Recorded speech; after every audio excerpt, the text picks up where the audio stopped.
Right. Okay. First of all, I think it's very dangerous to talk about a crisis in culture. Because we have a culture. We have a culture of being interviewed on television now. I mean, that is a culture. So if you're talking about a crisis in high art, that's something very different. I'm not particularly interested in that. I still find the question I think we have a huge crisis in politics, and I think we have an even bigger crisis in consumerism. And I get very anxious when I hear the word culture, because it strikes me that something's being turned into an object that it isn't. In order to consume something, you need to turn it into an object. Normally, in order to consume something, you have to kill it first. And so I find it very strange to talk about culture as if it's an object that can be bought or sold, like it's a choice between Pepsi and Coke. I don't really see culture like that. Culture's how we are with each other, and that changes. If you're talking about a crisis in culture, perhaps you're talking about a financial crisis, perhaps you're talking about an economic crisis, perhaps you're talking about the increasing consumerization of life, and perhaps you're talking about things like that. But these are very general, so I need to be asked more specific questions. But I do think consumerism is a big problem, and I think that for me, I don't understand the expression decorative art. To me, it's an oxymoron. I don't know what your word in Italian for oxymoron is. But art can't be decorative. Art is always a challenging adventure that we go on with something. It's not something that we can consume in a meal. It's a challenge, it's an adventure, it's a journey, but it's not an object. And we have to be very careful asking questions, because the questions are themselves already very political. So to talk about a crisis in culture, I don't really know what that would mean.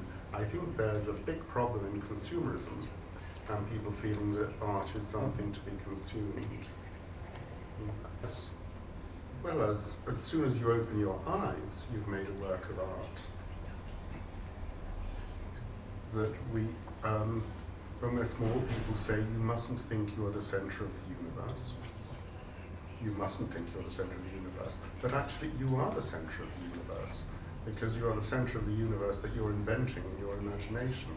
So everybody listening to this, you are indeed the center of your universe. So as soon as you open your eyes, you've made a work of art. Well, Naples, like many important big cities, when you come to it, it often seems to be like a pastiche of itself. My first memory of Naples was in 1973, when I was 19. And I was on holiday with my partner, and we were driving through Italy on the way to Malta. And we got telephoned, and we were told there was an epidemic of cholera in Naples. So the first time I saw Naples was from a distance, as we drove on the Autostrada past this mysterious city, where if we stopped, we would surely die. But I have been back to Naples and have not died.